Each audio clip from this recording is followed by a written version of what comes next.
looking good. I'm a horrible person and I love it. At least the sun. Hello everyone and welcome to Hels TV. Today I am joined by content creator, makeup artist, Mr. Multilingual, Dami. How are you? I'm doing amazing. I love the introduction you gave me there. I've invited you today because I really wanted to have a conversation, like an in-depth, candid conversation about your journey. You've been killing it for a long time. You are a very good makeup artist. You're not one of those ones that's just slapping, like you are good. I genuinely watch your videos. I take a lot of tips.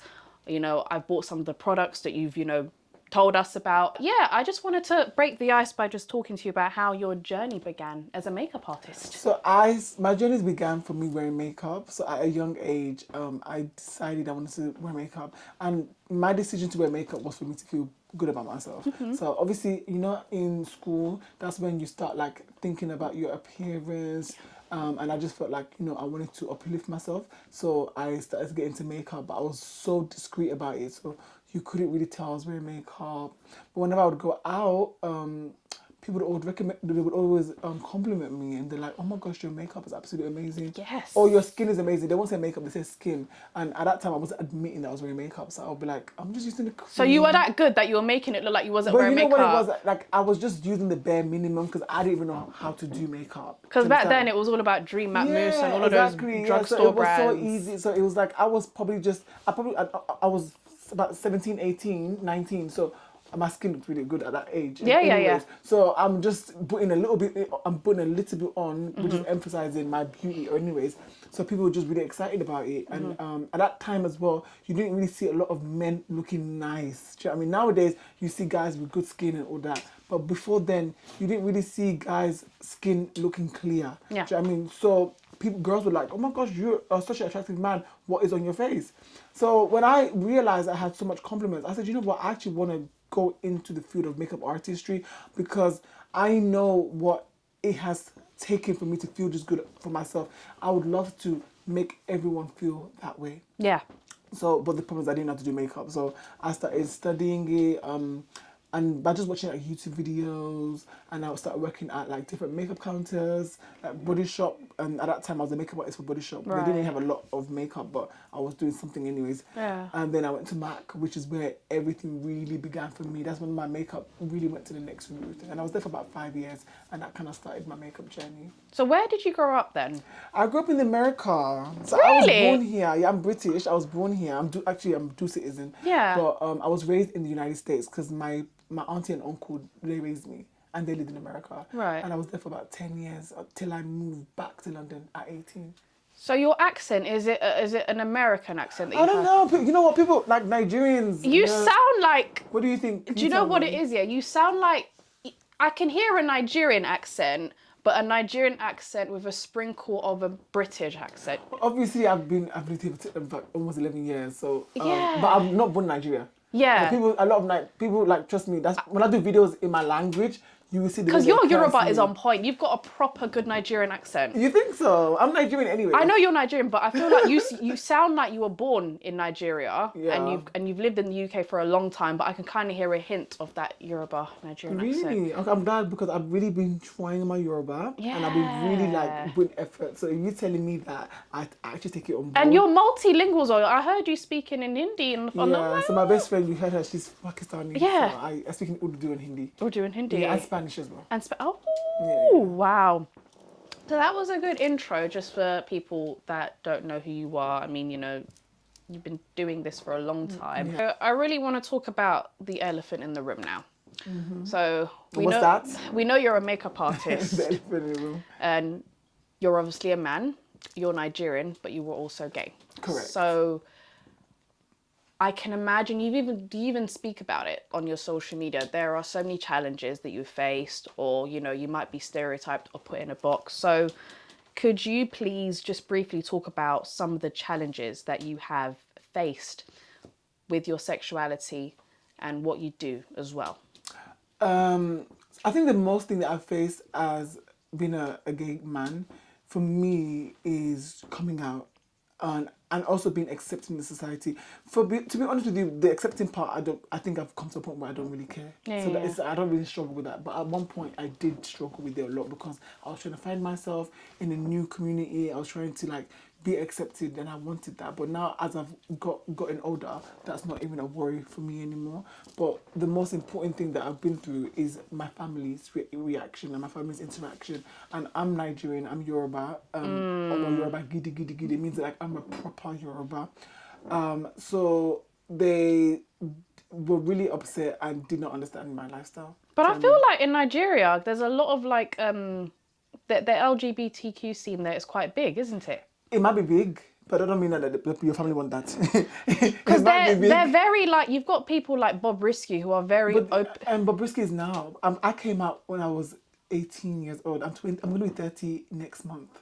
Okay. So how was coming out for you, now, though? You know what I mean? But whether I came out then or now, Yeah. it would have been the same for me anyways. My family don't care about Bobrisky. They don't care about LGBT. My family just care that I shouldn't be gay. Do you know what I mean? They don't see LGBT. They didn't know about LGBT. Obviously now they're more exposed to it because it's more of a thing. Back then when it was 2012 and I just came out, where no one was really hearing about it that much. I mean, or where it was more put under the rug. Do you know what I mean? But regardless of now or then, they would have still been upset about it.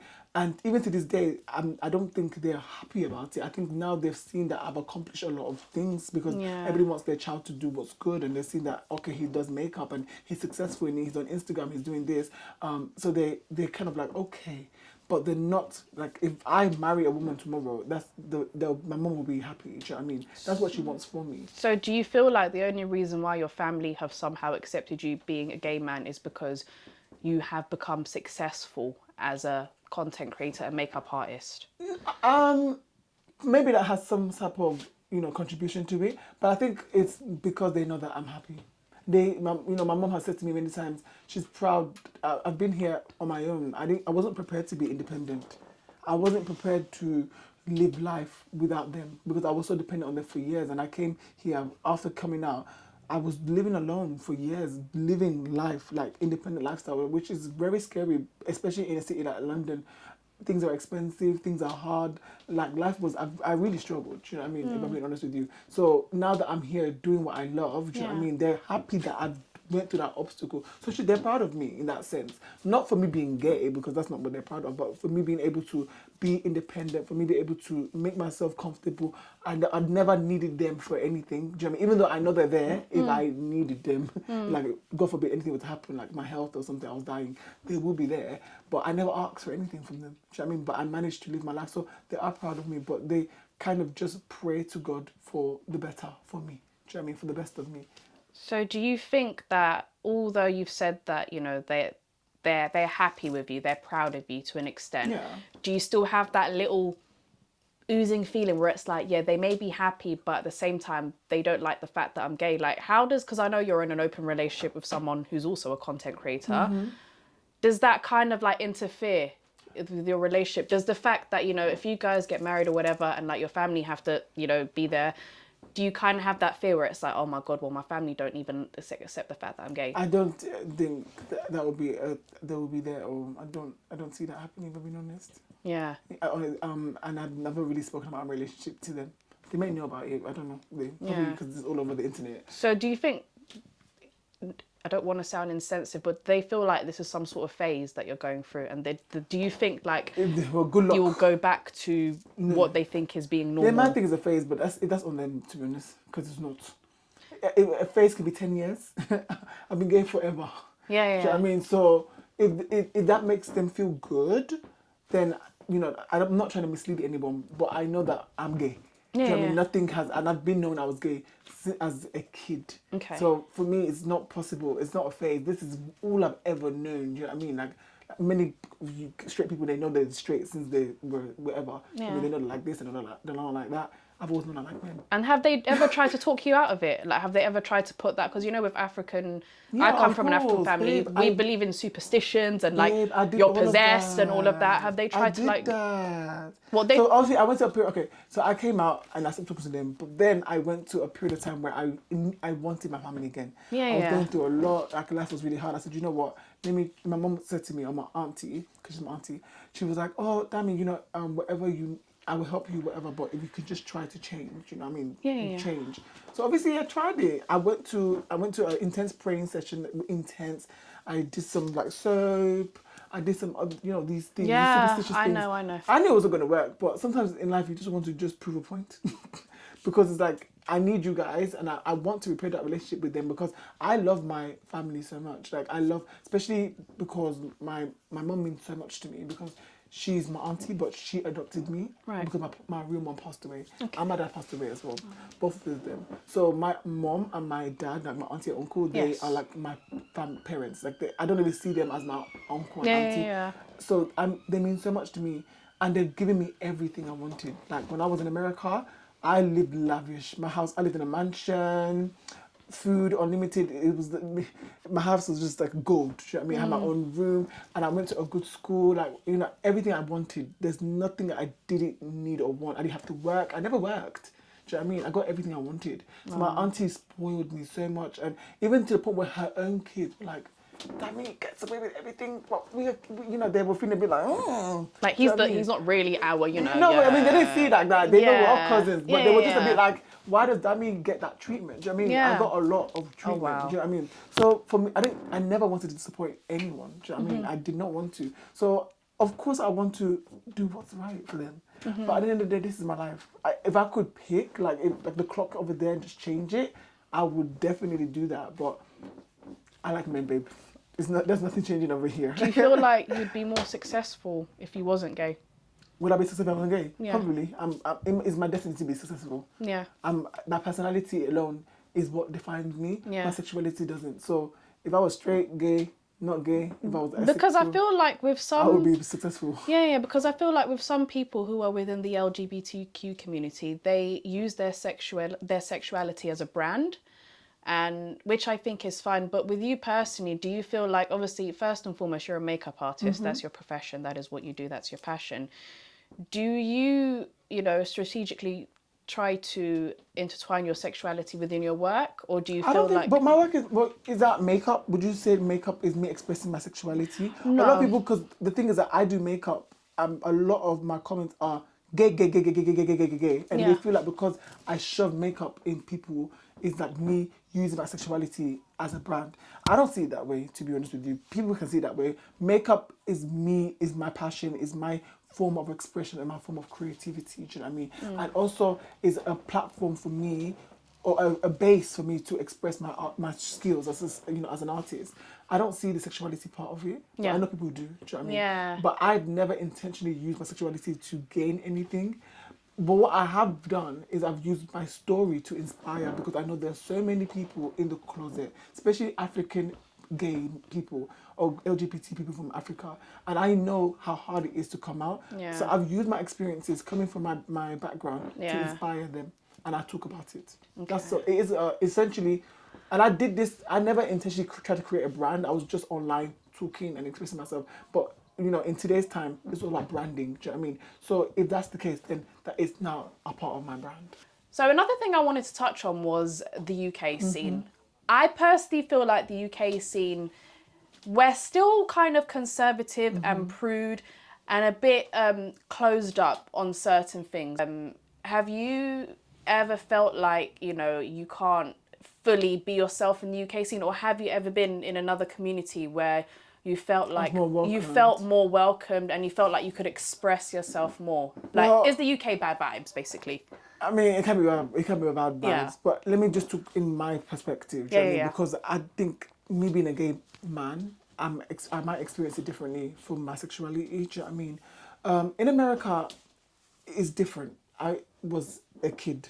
I never really explored a community. I went to school and I was bullied in school. That could have happened in the UK or America, but people do get bullied in school. Do you know what I mean? I was in the closet, I was feminine, the way I spoke, being African, and I went to a African American school and they were very ignorant. Do you know what I mean? So I was bullied severely. Do you know what I mean?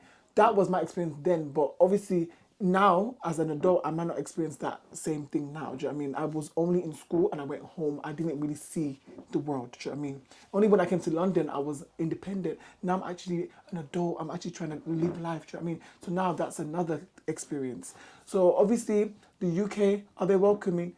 I felt a bit of welcome because I'm from here. Do you know what I mean? I came back to my city. I was born here and I lived here for 10 years. So I had friends, do you know what I mean? And that were welcoming me, and I had the Nigerian community welcome me. I went to church as well, so I felt welcome. But let's say as I've grown into myself and came out and I'm gay now, and I go to certain places, I don't feel that it's as welcoming. I feel like in terms of people do judge me for being gay, but at the same time, I don't care. I just don't care. Would you ever go to Nigeria? Well, you've obviously been to Nigeria. Yeah, twice though. It's been a long time though. Would you like? Do you feel like you would thrive there?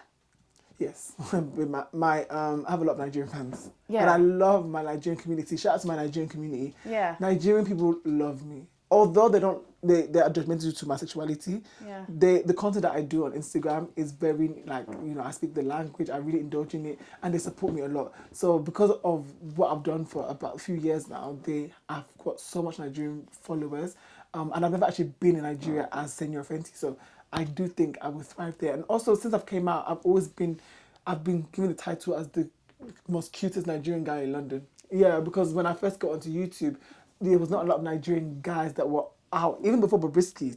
Although Bobrisky is way bigger. Yeah. But I was like the first Nigerian guy to wear makeup and all this stuff. So I've always had that title. So of course I would thrive in Nigeria. Nigerians love me. I would love to go back because I want to get more familiar with my roots. I think being that I've left my family at a young age and I've come into a new community, I didn't want to lose my Nigerian root. That's why you see me really practice my Yoruba, like do stuff connected to my culture. I want to remember where I come from. Yeah. It's so easy to lose yourself, you know what I mean, when there's a lot of people around you, do you know what I mean? But are you not like, obviously as you've mentioned yourself, your family weren't really accepting of your sexuality. Don't you feel like if you go to the actual root of like where your family's from, don't you feel like you would receive hate on a larger scale, and wouldn't that deter you? I don't know, but I don't feel that way, you know. People always say, I'm so scared to go to Nigeria. I'm not scared. What's the law with the LGBT? It's against the law, babe. Is it against the law? Prison. I think it's 10 years or 8 years. So how are all these people like on? Because I know there's a lot of people in the LGBTQ scene in Nigeria, and they're online. Like, are they just doing it, like hiding and just like? No, Nigeria's a corrupted country, so if you're famous, Yeah. you can be gay. It doesn't matter if you have money. So if you go there, won't you be afraid? I'm not going to go there by myself. I'm going to have people that I know that's Yeah. from there. So I'm going to have people that are from this country, and my family is very influential in Nigeria. Yeah. My dad was very popular in Nigeria. I'll be okay. I'm Yeah. not going to Nigeria alone, and I'm just going to go there. I'm like at the airport. I'm lost. Do you know what I mean? Yeah. I have people that I know, so I'll be fine. Okay. Yeah, but I can't do the most. I'm not free to speak about gay rights. I'm not free to, like, if But for that example, wouldn't be really necessary though, isn't it? Because I feel, as I was saying earlier, you're a makeup artist. Do you feel like if you were in a position where you had to be a spokesperson for gay makeup artists, would you take upon that, or would you feel like it's really I don't need to do that? Because it's a bit of a complicated one. Because, you know, at the end of the day, I don't mind. Yeah. Like, I really do want to fight for the better of my community, so I wouldn't mind that role. I don't know if I could be committed to that role 100% because I've got a lot going on. But that's the thing, that I feel like if you put yourself in that position, it's going to end up being dangerous for me. What dangerous, and also it might kind of like, you might have to rebrand yourself. People might look at you and think, oh yeah, he was a makeup artist and now he's doing that. So do you feel like if you somehow gain more traction by doing that, yeah, do you feel like it will kind of like make people kind of forget that you're a makeup artist? No. I think that's good. I feel like if you're intentionally do it, it's going to become a task, and it's going to become a job, and you're going to be like, I have to take this on. I've got a new audience on this side that I've got to cater and to. genuinely, I want the best for my community. Yeah. Genuinely. Like, I know how hard it is being gay. It is hard. A lot of people don't know how hard it is, babe. Yeah. And then being black on top of it is really I feel like with you are carrying it so well because, you know, you're, as you've said, you're a male, you're a makeup artist, you're Nigerian, and you're also gay. When I think of it, it's just like, oh my God, like... It's a lot. It's a lot. It's you're marginalised within so many different categories. But when people from the outside look at you, it may seem like, oh, like, how does he, but for you, it's like, you're proud of it, you're living your truth, and I think that's all that matters. And I think I've accepted myself, and that's really important. Let's talk about your love life now. So Okay, love lifetime. You are in a public relationship with another content Yes. creator.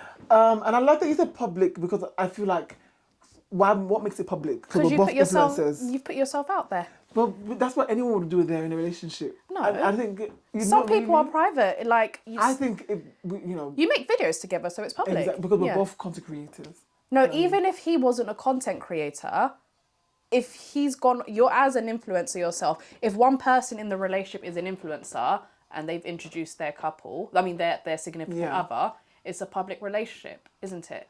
It is public, but I feel like that public thing scares me, because I don't see myself as a big star. I see myself as just a guy that is just living my everyday life. Do you know what I mean? But here and there, I do things with my partner. But then when you say public, I'm like, like the world is seeing my, you know what I mean? Like, and the fact that he's a content creator as well, it's just like two worlds have collided. Exactly. Do you think, well, initially, did you guys like say, you know, let's go on social media together and introduce ourselves as a couple, or did it just happen organically? Are you guys trying to do the whole internet couple kind of thing, or are you just doing it because you just enjoy it?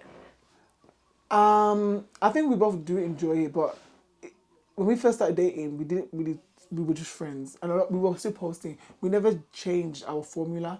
I think a lot of people were just like assuming, are they together? Like the same way, if there's two manly men, nobody would really say anything, to be honest with you. If we were two masculine men, you guys won't be saying who is man, who's not. But because it's two feminine men, you guys are thinking that a feminine man needs a masculine man. But nobody ever thinks that a masculine man doesn't need a masculine man. Does that make sense? Yeah. That's just the way the society works. So a lot of people do assume that we're in a relationship. But just to answer your question, it doesn't matter. We can, as long as you're a man or whatever you are. I don't see myself as feminine, really. I know I have feminine traits, but I see myself as a man. He also sees himself as a man. Although we do like makeup, although we are more expressive with our style, we are that's just who we are as our personality, and we just collide together. But we're two different people. I speak differently, he speaks differently. Do you know what I mean? We're just two different people, but we just work together. Do you know what I mean? And anyone can be with whoever they want to be, whether you're masculine, whether not masculine, whatever. Just as long as you love them, that's the most important thing. We'll wrap it up there. Thank you so much for joining me. Was that 40 minutes already? Oh wow. It was a nice conversation. It was healthy. So lovely. Yeah. It was so quick. It was quick, wasn't it? For those who don't know where you are, where can they find you? So I am Senorfenty on social media, TikTok, YouTube, Instagram, Senorfenty. Thank you guys so much for watching Hey Hels TV. Don't forget to like, subscribe and share, and I'll see you guys on the next episode. Bye. Bye.